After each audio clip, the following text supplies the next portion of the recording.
مولانا محمد اللهم صل على سيدنا مولانا محمد وعلى آل سيدنا مولانا محمد اللهم صل على سيدنا محمد وعلى آل سيدنا مولانا আমরা উম্মত গুনাহগার ওয়া নবী গয়া বানায় কলম না সেই কারণে হাসরে আমাদেরকে ভুলিয়েন না আল্লাহুম্মা জুরে سيدنا وعلى آل سيدنا مولانا محمد لا إله إلا الله لا إله إلا الله لا إله إلا الله لا إله إلا الله محمد رسول الله صلى الله عليه وسلم جري فڑی الحمدللہ ارے جري فڑی الحمدللہ اللہ کا پر দরবারে অসংখ্য শুকরিয়া জি আল্লাহ এই পবিত্র ইয়ামুল জুমার দিন দুনিয়ার শত ব্যস্ততার পরিস্থিতি রব্বে কারীম আপনাকে আমাকে খানে কাবার টুকরা মসজিদ আসার বসার দিনী আলোচনা শোনার জুমার নামাজ পড়ার লাগে অপেক্ষা করার তৌফিক দান করে দিয়েছেন এর লাগে আমরা মহব্বতের সাথে পড়ি আলহামদুলিল্লাহ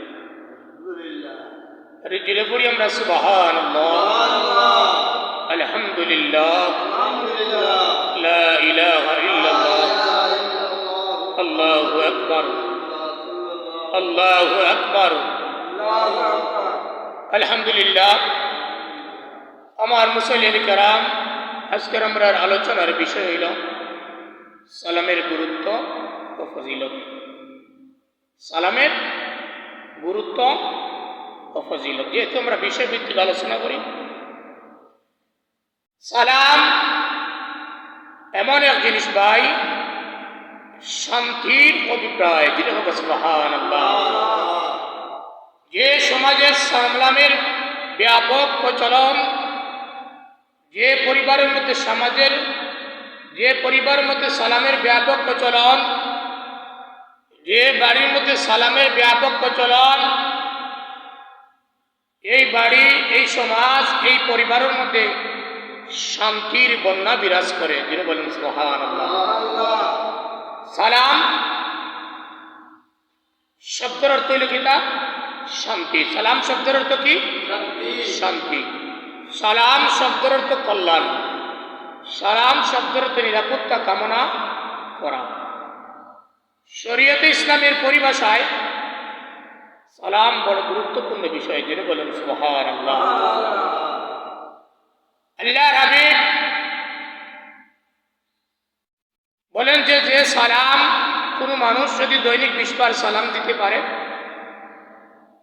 আল্লাহ তার 7 স্তর মর্যাদা বাড়িয়ে দেন সুবহানাল্লাহ কতবার দৈনিক 20 বার যদি কেউ সালাম দিতে পারে আল্লাহ তার 7 স্তর মর্যাদা বাড়িয়ে দেন যিনি বলেন সুবহানাল্লাহ এরপরে রব্বে কারীম বলেন কোন মানুষ যদি নিজে নেককার হয়ে যায় কোন মানুষ যদি নিজে আমলদার হয়ে যায় আল্লাহ তার 70টি সিঁড়ি পর্যন্ত ইজ্জতে রিজিক প্রদান করেন জোরে বলেন সুবহানাল্লাহ নিজে যদি আমলদার হয় যদি নেককার হয় 70 সিঁড়ি পর্যন্ত কোনো মানুষের দ্বারা সাইল আপনার আওলাদকে আল্লাহ বানাবে না। যিনি বলেন সুবহানাল্লাহ। শরীয়তে ইসলামের পরিভাষায় সালামের প্রধান দুইটি অর্থ। কয়টা অর্থ? দুইটা। কয়টা? দুইটা। আমরা বলি না আসসালামু আলাইকুম ওয়া রাহমাতুল্লাহ, আমরা সালাম করি না? সালাম তো করি আমরা, আসসালামু আলাইকুম ওয়া রাহমাতুল্লাহ, আপনার প্রতি আল্লাহর শান্তি বর্ষণ হোক। প্রথমে একটা আমরা কি তখন দোয়া করি। প্রথমে কি করি? আমরা দোয়া করি আসসালামু আলাইকুম ওয়া রাহমাতুল্লাহ, আপনার প্রতি আল্লাহর শান্তি বর্ষণ হোক। জোরে বলেন সুবহানাল্লাহ। এরপরে শরীয়তে ইসলামের পরিভাষায় সালামের আরেকটা অর্থ হইল আসসালামু আলাইকুম ওয়া রাহমাতুল্লাহ, আমি তোমাকে নিরাপত্তা দিলাম। জোরে বলেন সুবহানাল্লাহ। আপনার প্রচন্ড শত্রুকে যদি আপনি সালাম করেন, বলেন যদি আসসালামু আলাইকুম ওয়া রাহমাতুল্লাহ, শত্রু বলবে, যদি বলে ফেলে ওয়ালাইকুম আসসালাম, তাহলে শত্রুর যত রাগ থাকুক আপনার প্রতি রাগ থাকবে না। জোরে বলেন রাগ থাকবে? রাগ থাকবে না। তাহলে আমরা যদি বলি আসসালামু আলাইকুম ওয়া রাহমাতুল্লাহ, আপনার প্রতি আল্লাহর শান্তি বর্ষণ হোক, এক অর্থ। ওপর আর একটা অর্থ শরীয়তে ইসলামের পরিভাষায় আমরা যদি বলি আসসালামু আলাইকুম ওয়া রাহমাতুল্লাহ, আমি নিরাপত্তা দিলাম। আর আপনি যখন বলবেন ওয়ালাইকুম আসসালাম, আমি আপনাকেও নিরাপত্তা দিলাম। জুড়ে বলেন সুবহানাল্লাহ। সালাম আমরা কেন দিব? সালাম আমরা কেন দিব? সালাম ছোট বড় সালাম দেওয়া যায় কি না? যায় না। বাইরে আপনি যদি আপনার পরিবারের মধ্যে যদি আপনি প্রবেশ করেন, যদি আপনার স্ত্রীরে বলেন আসসালামু আলাইকুম ওয়া রাহমাতুল্লাহ, আল্লাহর হাবিব বলেন আপনার ঘরের ভিতরে আপনি বরকতের খাজানা নিয়ে প্রবেশ করলেন। যিনি বলেন সুবহানাল্লাহ। যদি আপনার ঘরের ভিতরে ঢুকে আপনি সালাম দিতে পারেন, সালাম দেওয়ার কারণে আপনার পরিবারের মধ্যে ভাই বরকতের খাজানা আল্লাহ ভরপুর প্রদান করে দিবে।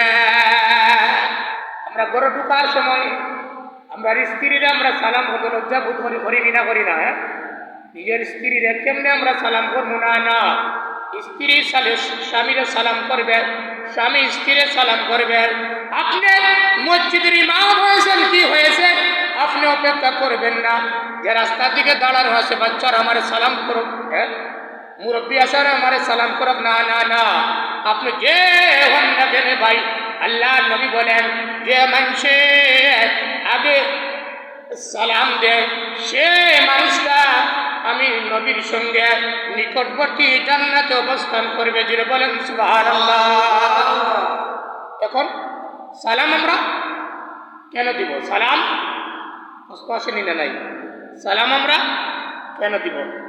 সালাম হচ্ছে আপনি এক মুসলমান, আমি এক মুসলমান, আপনার হক হচ্ছে আমার কাছ থেকে আপনি সালাম পাওয়া। জুড়ে বলেন সুবহানাল্লাহ।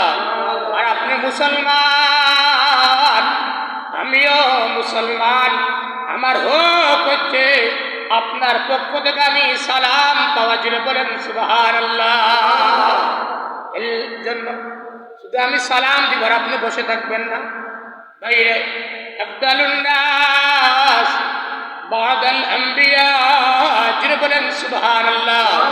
আল্লাহ রাসূল বলেন আফদালুন নাস বাদাল আম্বিয়া, আল্লাহ সমস্ত মানুষের উপরে যার মর্যাদা দিয়েছেন নবীগণের পরে, কার? নবীগণের পরে আফদালুন নাস, সব মানুষের উপরে মর্যাদা। বাদাল আম্বিয়া, নবীগণের পরে কোন সাহাবী? আবু বকর। কোন সাহাবী? আবু বকর। এই আবু বকর সব সময় আগে সালাম দেন। বাইরে একদিন আলী রাদিয়াল্লাহু তাআলা এবং আবু বকর এক মুখাপেক্ষি হয়ে গেলেন। একজন সাহাবী দেখলেন যে আবু বকর সালাম দিতে, এর আগে আলী রাদিয়াল্লাহু তাআলা সালাম দিয়ে দিয়েছেন।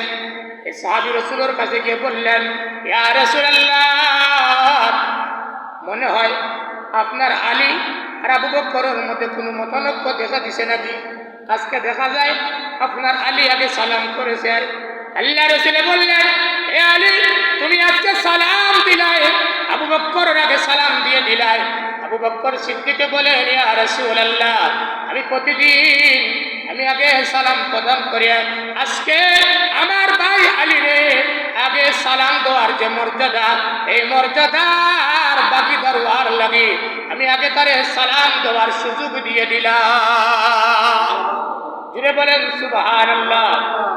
এর জন্য ভাই এক নম্বর হলো সালাম অপর মুমিনের হক, অপর মুমিনের কি হক। দুই নম্বরে সালাম দিলে অহংকার দূর হয়। কি হয়? অহংকার দূর হয়। মনের মধ্যে কোনো সংকুচতা থাকে না, বড়ত্ব ভাব থাকে না।